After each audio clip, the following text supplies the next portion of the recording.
ಕೇಂದ್ರೀಯ ಅಭ್ಯಾಸ ನಿಲ್ದಾಣದ ಉದ್ಘಾಟನೆಯನ್ನು ನೆರವೇರಿಸ್ತಾ ಇದ್ದಾರೆ.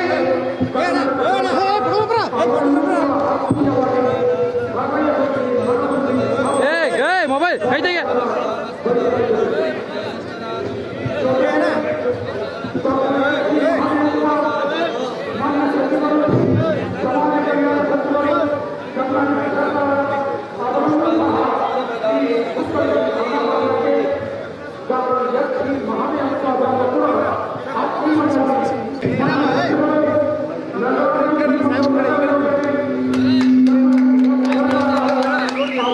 ತಡೀರಿ, ನಡೆಸ್ಬೇಡ್ರಿ.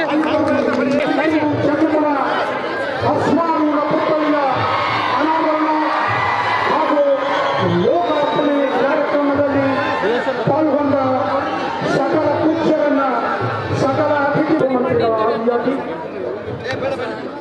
ಸನ್ಮಾನ್ಯ ಶ್ರೀ ಮುಖ್ಯಮಂತ್ರಿಗಳು, ಸನ್ಮಾನ್ಯ ಶ್ರೀ ಡಿ.ಕೆ. ಶಿವಕುಮಾರ್ ಉಪಮುಖ್ಯಮಂತ್ರಿಗಳು, ಮಾನ್ಯ ಶ್ರೀ ಡಾಕ್ಟರ್ ಎಂ.ಬಿ. ಪಾಟೀಲ್ ವಿಜಯಪುರ ಜಿಲ್ಲಾ ಉಸ್ತುವಾರಿ ಸಚಿವರು, ಸನ್ಮಾನ್ಯ ಶ್ರೀ ಬಸನಗೌಡ ಪಾಟೀಲ್ ಜಸ್ನಾಳ್ ವಿಜಯಪುರ ನಗರ ಶಾಸಕರು, ಸನ್ಮಾನ್ಯ ಶ್ರೀ ಎಲ್ಲರೂ ಕಿತ್ತೂರು ರಾಣಿ ಚೆನ್ನಮ್ಮನ ಹತ್ತಾರೂಢ ಮೂರ್ತಿಯನ್ನ ಉದ್ಘಾಟನೆ ಮಾಡಿದ್ದಾರೆ.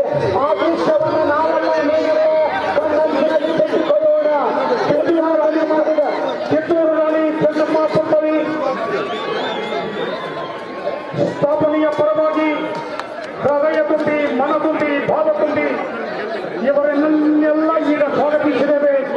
ಇದೀಗ ಮಾನ್ಯ ಮುಖ್ಯಮಂತ್ರಿಗಳು, ಉಪಮುಖ್ಯಮಂತ್ರಿಗಳು, ಜಲ ಸಂಪನ್ಮೂಲ ಸಚಿವರು, ಸನ್ಮಾನ್ಯ ಡಾಕ್ಟರ್ ಎಂ.ಬಿ. ಪಾಟೀಲ್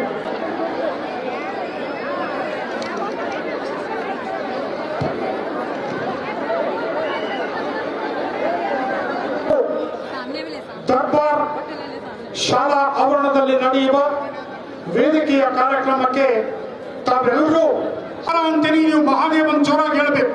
ಹಾರ